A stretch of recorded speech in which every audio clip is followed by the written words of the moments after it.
Bag साहब, अब कैसे देखते हैं आप इस वक्त जो अब तक जो चीज़ें पॉजिटिव हैं इस बजट में?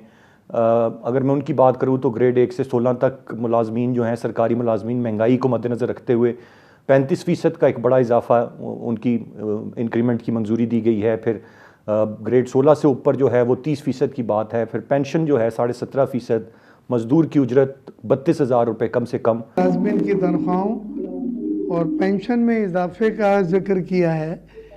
ये मैं ज़रा लॉन्गर टर्म में अगर देखूं तो इससे तो महंगाई में बहुत इजाफा होगा, बिकॉज आपने पेट्रोलियम डेवलपमेंट लीवे में 10 रुपये फी लीटर कीमत बढ़ाई है। 50 रुपये फी लीटर थी, उसको 60 रुपये आपने करा है, और उससे तकरीबन 800 बिलियन रुपीस आपको मिल रहे हैं, जो आप ये पेंशन में और तनख्वाहों में 30 और 35% की शक्ल में देना चाहते हैं। लेकिन पेट्रोलियम मसनूआत की जब कीमतें बढ़ती हैं तो किराए बढ़ जाते हैं। अक्रॉस द बोर्ड हर चीज़ महंगी होती है। तो ये तो आप महंगाई को ट्रिगर कर रहे हैं। लिहाजा मैं यही बात कहना चाहता हूँ कि हमें ऐसे एडॉक मेजर्स नहीं करना चाहिए कि जिससे लॉन्ग टर्म फ़ायदा ना हो। ये मुल्क में इन्फ्लेशन को आप कंट्रोल करने की बात कर रहे हैं, अफरात ज़र कम करने की बात कर रहे हैं, आप हाइपर इन्फ्लेशन की तरफ जा रहे हैं, और साथ साथ आपने पेट्रोल मसनूआत की कीमतें जब बढ़ेंगी तो महंगाई में इजाफा होगा।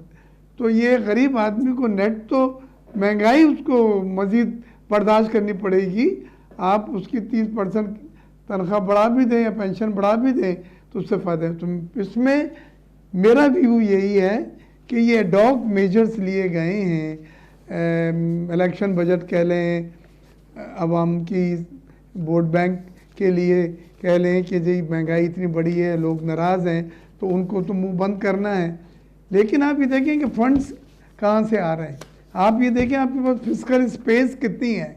आप ये देखें कि आपके पास IMF ऊपर खड़ा हुआ है लीव इट और टेक इट की बुनियाद के ऊपर, और वो एग्रीमेंट हमारे लिए अशद ज़रूरी है साइन करना।